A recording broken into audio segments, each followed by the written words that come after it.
Davao City triples investment performance in 2024 under Mayor Sebastian Duterte's leadership. Through the leadership of Mayor Sebastian Basta Duterte, Davao City achieved a remarkable $3.38 billion in approved investments within the first 9 months of 2024, 3 times higher. Magandang araw mga ka-DDS Duterte para sa Pilipinas. Ang gandang balita ngayon ang nangyayari sa Davao City, sa lugar ng ating minamahal na Rodrigo Roa Duterte o Tatay Kigong, sa kadahilan ng maraming mga banyaga ang nagtitiwala na magtayo ng kanilang mga negosyo sa Davao City. So isa lang ang ibig sabihin nun mga ka-DDS, lalong-lalo na sa mga mamumuhunan ay patunay lang na maunlad ang Davao City. Isang lungsod na may magandang hinaharap sa pagnenegosyo kaya nakikita ng pagunlad dahil nitong mga nakaraan, ang daming mga banyaga na nag-courtesy call sa opisina mismo ng mayor. So ibig sabihin nun talaga may tiwala sila sa lungsod at may tiwala sila sa pamumuno ng mga Duterte marahil sila mismo malamang ay naabisuhan na ng kanilang mga kababayan na nakakaalam sa Davao at sa pamumuno ng mga Duterte. Na alam ang totoong sitwasyon ng Pilipinas, particular na sa Davao City. So nitong mga nagdaang araw nga ay may nakita tayong mga banyaga na bumisita mismo sa Office of the Mayor, mga Asian businessmen like Japanese at mga European na talagang nagtitiwala na magtayo ng kanilang negosyo sa Davao City.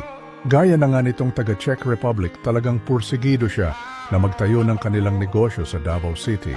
B2B with your colleagues, with businessmen from your country, and I hope that it will be successful day for our businessmen. At napakagandang balita nito kasi panigurado, kapag may negosyo panigurado may trabaho sa mga mamamayang Pilipino at ang kasunod niyan ay ang pagkakaroon naman ng magandang impact sa pamilya kasabay ng pag-unlad ng lugar. At syempre, kasama na dyan ang masayang pamilyang Filipino. Sa nakikita ko maraming investor na nagpupunta ng Davao City ay talagang malaki ang tiwala nila sa mga Duterte. At ang napapansin ko pa, talagang mas gusto nilang makipagkita sa mayor ng Davao. Siguro kasi ay ganun na lang ang tiwala nila sa mga Duterte. Kaya mas gusto pang pumunta ng Davao kaysa sa ibang lugar sa Pilipinas kasi alam nila na mas safe sila sa Davao kumpara sa ibang lugar. Kaya para mag-courtesy call sa mayor ng Davao, ang mga ambassador ng iba't ibang bansa ay pagpapakita yon na may kaayusan talaga lalo na sa peace and order sa Davao City.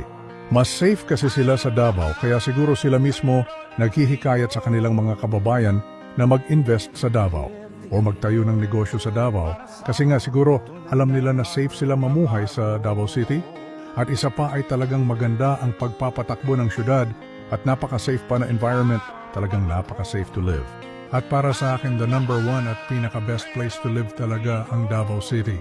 At dahil yan sa tamang pagpapatupad ng batas at tamang panunungkulan, bilang mga mabuting politiko na naglilingkod ng tapat ng mga Duterte, salamat mga ka-DDS Duterte para sa Pilipinas. Maraming salamat and God bless.